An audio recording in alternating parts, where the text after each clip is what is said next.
Hi guys, welcome to another video. Today we have a 2017 Audi A7 sitting in here. She's a V6 beast and don't know what cc it is. I'm actually just looking in there. I don't know, I see a number wrote on that, but anyway, neither here nor there. What do we have? What we have is intermittently this thing is driving along, bogging down on the road and then coming back to life and going again. I believe the customer said when it bogs down he has no power, he stops, he cycles the key on and off or presses the button to turn it on, off and then turn it on again.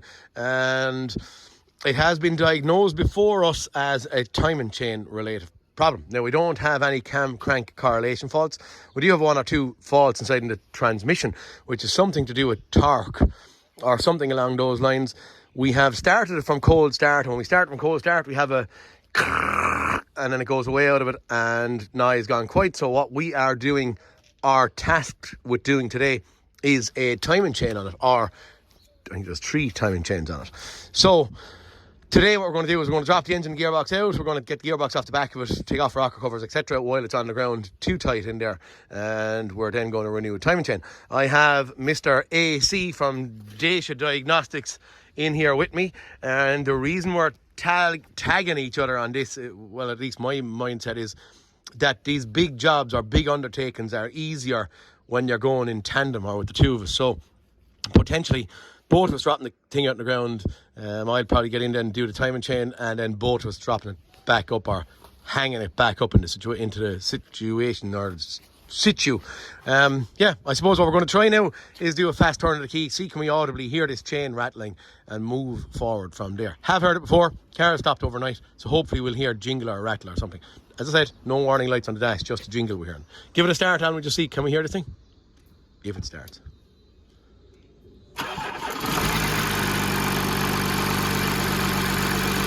It actually didn't rattle, to be honest, it's too bad there. But I have heard it to rattle, but I didn't do it there now. So again, we're kind of caught with an eyes. There's 160 or 70,000 kilometers on this thing. 182.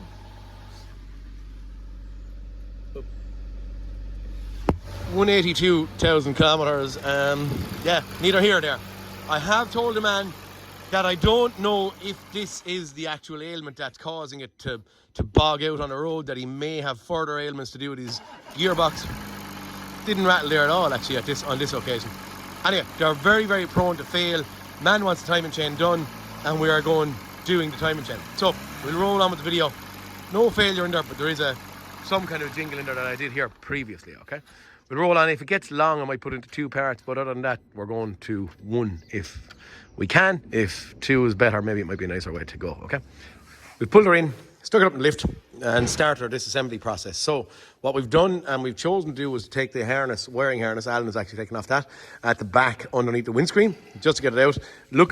Some of the wires are on the loom, are buried down there, so we could probably get at them from the bottom, but we chose to bring the loom with us when we're coming out.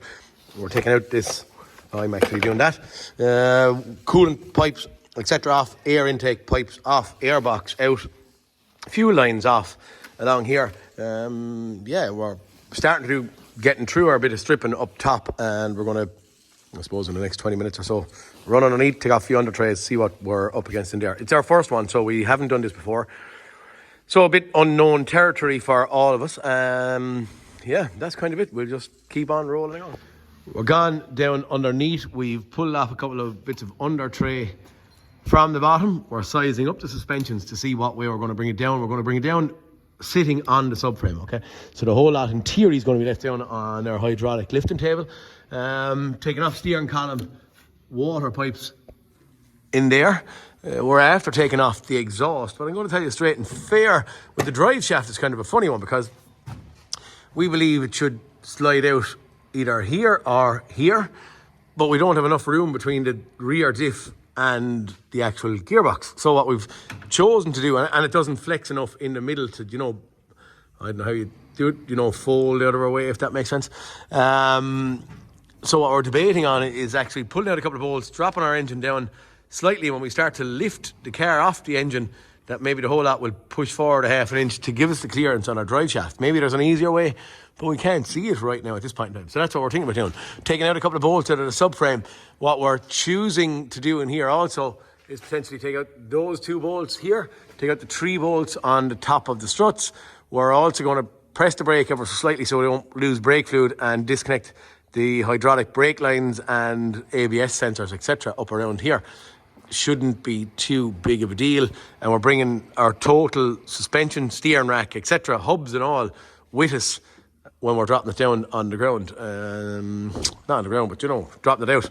That's where we're at right now. So we've disconnected any block connectors. We can see sitting around there 1 or 2 in here for suspension, headlamp leveling, you know, whatever you want to call that actual sensor in there. Yeah, that's it. We get a couple of bits and pieces disconnected here and go a bit further.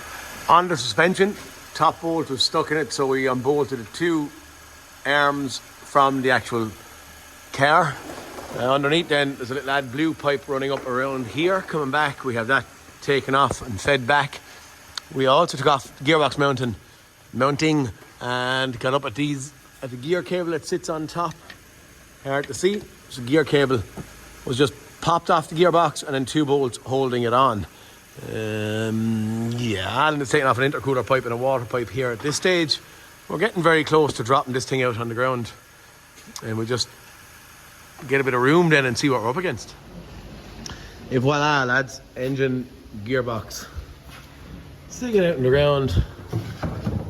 Big empty hole up there, and what we're doing now is we're going to start tasking getting off the DPF. I don't know about turbo at this stage, but we get off the DPF, get off the gearbox. We have them sitting on 2 separate trolleys, so we've 1 here, 1 on the front, so we're hoping that they separate on both trolleys, and then we'll get some kind of access in here to our turbo related stuff. Sorry, turbo related stuff, timing chain related stuff. But first of all, we need access. So at least we have room now, we can get in that stuff and get something done in here anyway. Okay guys, engine sitting out on the ground as we are aware of, and we have removed a DPF from the rear end, which is just sitting there. But our challenge now is that the rank of bolts holding the gearbox on, 2 drive shafts moved also. Rank of bolts holding the gearbox on to the actual engine at the bottom here, the bolts are not even really visible, if the truth be told, with the subframe and the steering rack. So maybe in hindsight, should we have been taking the subframe off it up there?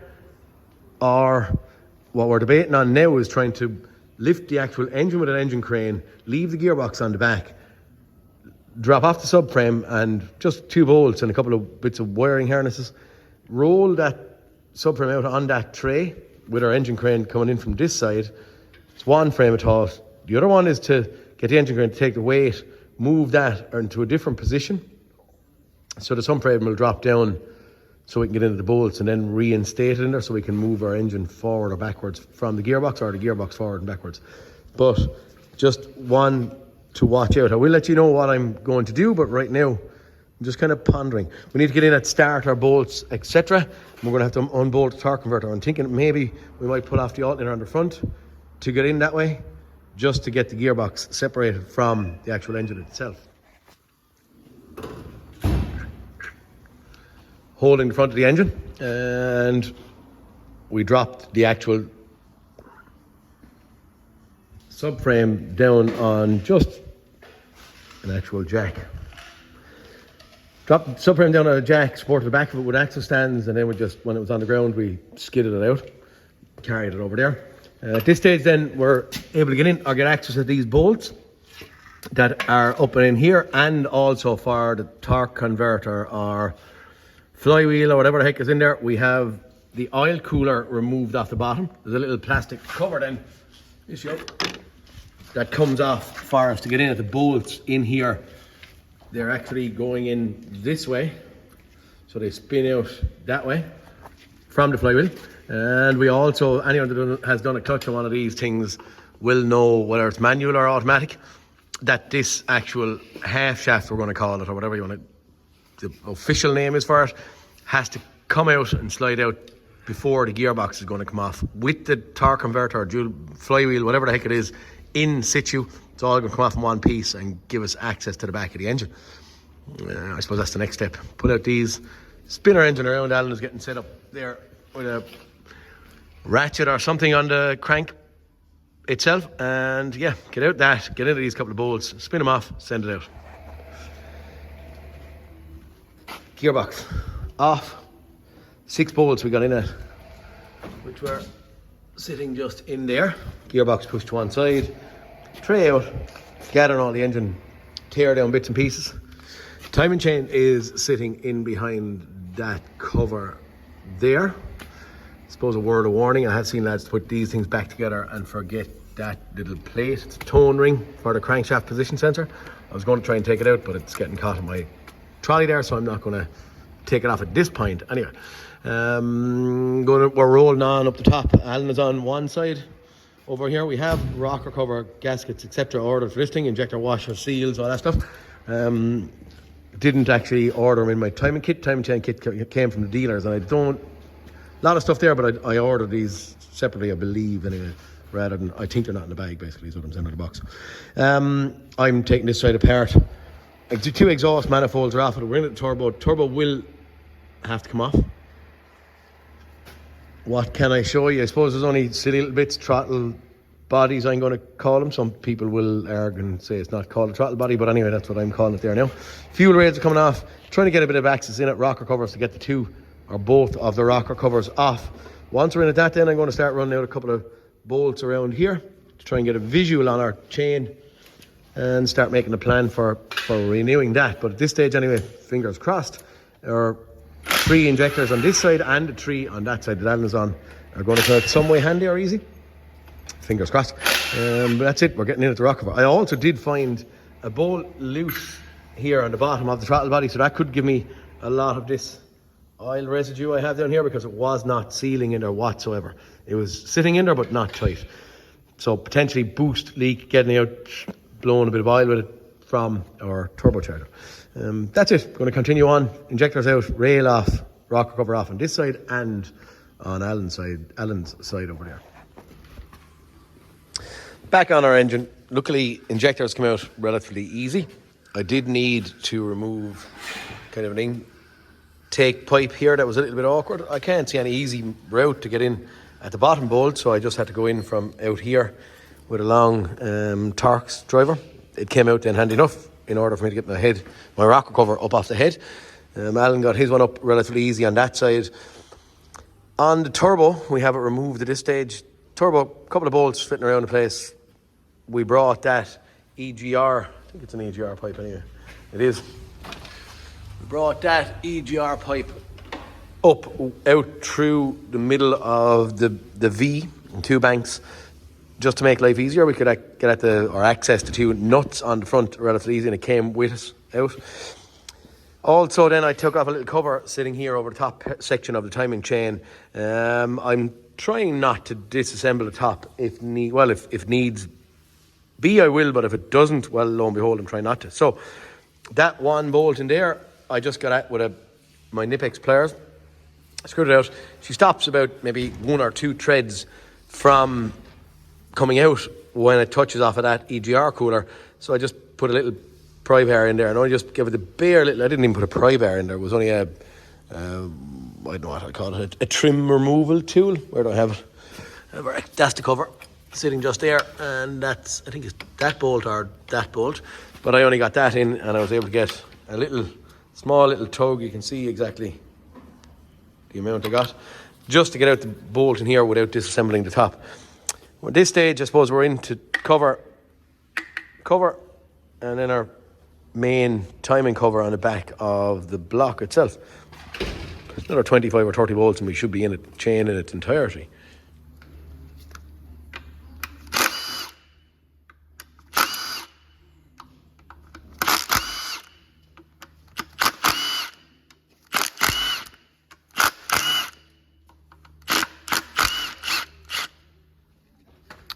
One more.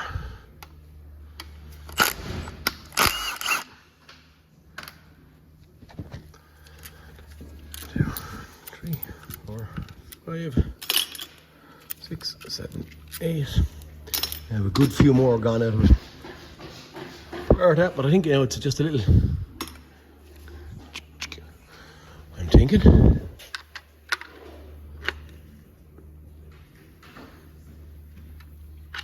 Ain't going to happen there one-handed. That actual I have a video that you didn't put up yet on an Audi Q7. The high pressure pump, that gear just floats on it. Okay, so if we were to replace the pump can just pull out. And I do have a video on this very, very same engine, replacing high pressure pump. Just little tips on removing and reinstalling this. So that's the reason that thing will move. But I'm going to leave her from somewhere else a little bit more robust, and maybe do one more glance around to make sure I have all the bolts gone out rather than focusing on the camera. And we are in. Cover off. It was just held on sealer. I don't know, the first thing I'm seeing when I look in here, I didn't like the chain just there. It's like as if it's distorted around there. I don't know if it's caught on camera, but there's kind of like a twist in the link or something just around that point there. I don't see from the get-go any more wrong in here, but in saying that, I'm going to disassemble. Tensioners, there probably isn't. Normally you would look at the tensioners, see how far they're out. The tensioner's not too far out there, a little bit further there. I'll have to look up and see what the specs are. Doesn't really matter, we're new in this thing. Yeah, but I don't like to look at a chain just there. Often you'd see a chain just to be distorted and not right, and that's what I'm seeing from the get-go. But we are in here anyway. We have, it's actually 2 chains. I thought there was going to be 3 in here, but it's only 2. So one running around in an oval there at the back, and then this one running up and around and down. What I was trying to show was that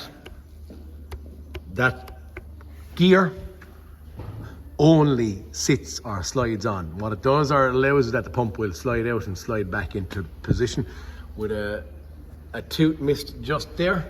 But that is our chain anyway. Time to get my box of tricks open, have a look and see what's in the big box we ordered from the dealer. Couldn't actually get this thing aftermarket, so they're coming from Audi itself, and he gave me everything in single packets. So you know, that tensioner guide is in a packet, that guide is in a packet, tensioners, everything, it seems to be in separate bits and pieces. But I'm going to have a look in there, see what we need, what we have, what we don't, order what we don't have, get it so we have it set up here for when we're putting it back together. But we're in at a chain anyway, lads. In at our box of tricks. To be honest with you, there's probably too much stuff in this to show part numbers, because I have, as I said there, a fantastic amount of bits and pieces. They're individually wrapped, so part numbers are kind of a non-runner here, because I'd have 25 maybe packets.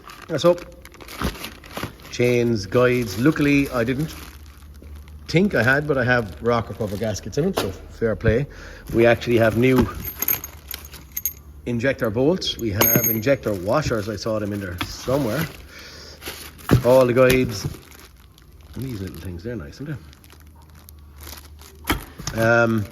Yeah, tensioners, anything that I could probably humanly possibly think of, I believe I have in here. So I would say gaskets for there and there. I think, yeah, of a quite good barrage of stuff here, but it's impossible for me to show you all these part numbers when they're all ordered individually. Silly that they don't do it in a kit, but that's the way it happens, I suppose. Yeah, okay, start opening some of these things, putting them out in a singular format.